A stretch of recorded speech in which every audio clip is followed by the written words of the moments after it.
유향과 커피의 세계. 유향과 커피가 지나간 곳에서 이를 즐긴 이들은 번영을 이루어왔다. 유향은 고대 이집트에서부터 사용되어 왔으며 향료, 의약품, 향수의 원료로 사용되었다. 커피는 처음으로 에티오피아에서 재배되었으며 아라비아 반도에서 중동과 유럽으로 전파되었다. 유향과 커피는 사람들이 모이는 장소에서 즐겨 사용되고 마셨으며 사람들 사이의 교류를 촉진하는 역할을 했다. 그러나 이를 잘못 다루면 쇠락도 함께하는 흥미로운 사실을 볼 수 있다. 유향료의 무역로드는 시바, 여왕의 나라 아라비아 반도와 예멘과 에티오피아에서 시작되었다. 당시 기원전 10세기 시바 여왕은 솔로몬 왕과의 통상 관계를 위해 메소포타미아와 이집트의 무역상을 지배하려 했다. 시바 여왕과 솔로몬 왕 사이에 태어난 메넬리크 1세는 에티오피아의 초대 국왕이 되었으며 10계명을 보관한 법궤 아크 오브 더 커버넌트를 에티오피아로 가져왔다는 설화도 있다. 인센스 로드는 향의 길을 의미하며 예멘과 오만에서만 자라던 유향나무로 인해 수요지인 이집트, 이시리아, 로마로 가는 2400km의 무역로가 형성되었다.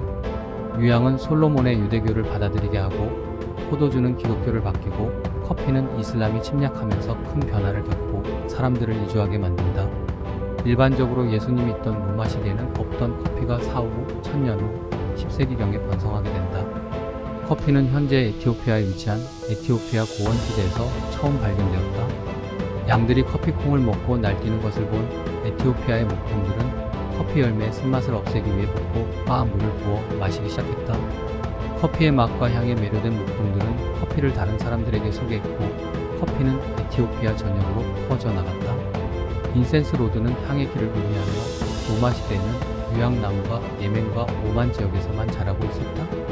그 당시의 약재나 치료의 목적으로 유향나무의 질을 빻아서 널리 사용된 인센스 향료와 달리 예수님 당시에는 없었던 커피는 생기를 불어넣는 포도주를 대신하는 음료인 것이다.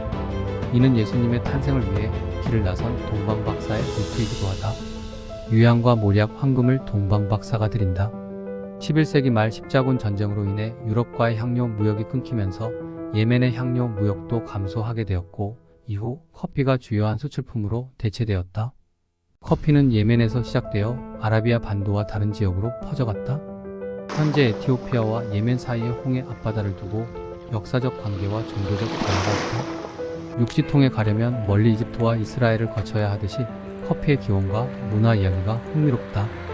이 두 나라가 완전히 다른 나라가 된 이유를 커피를 통해 알 수 있다.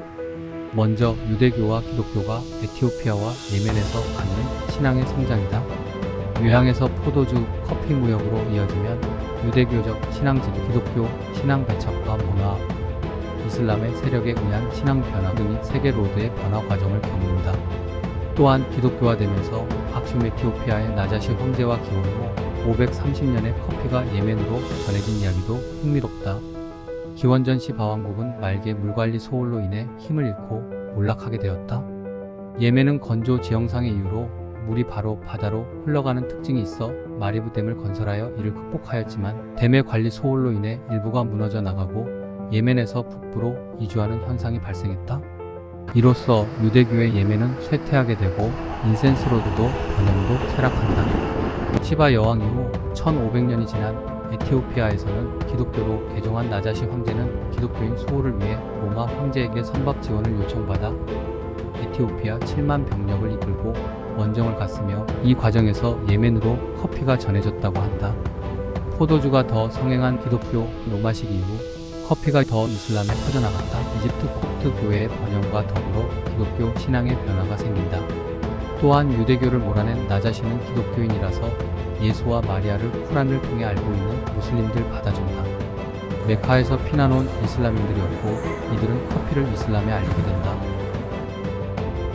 커피의 세계로드.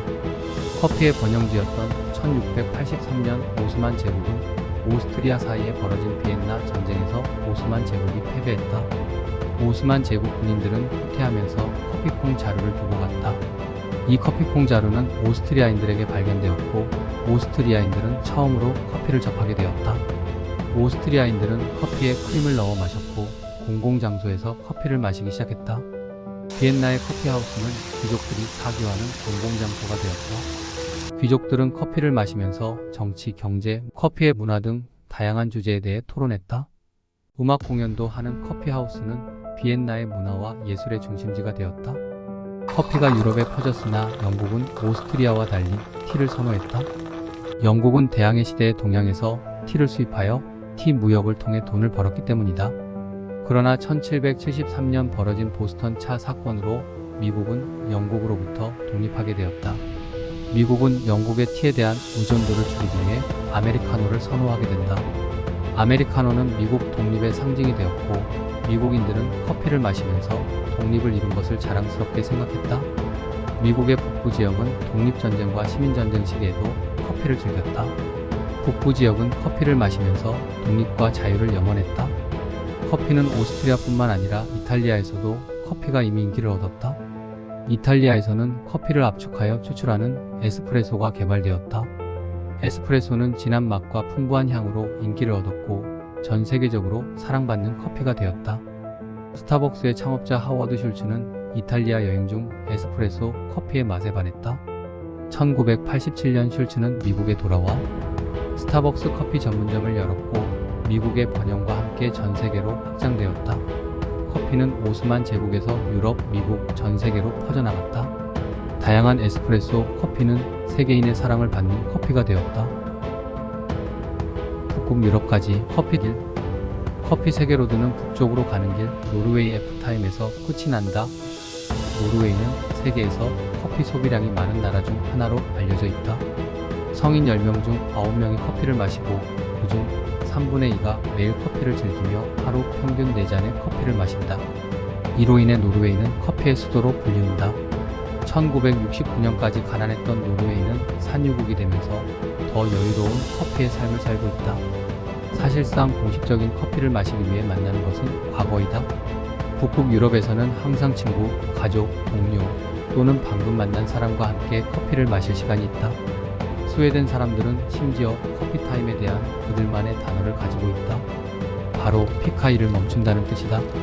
노르웨이에서는 미국인의 3kg에 비해 평균 노르웨이인이 1년에 7kg의 커피를 마시는 전통에 할당된 시간이 너무 많다.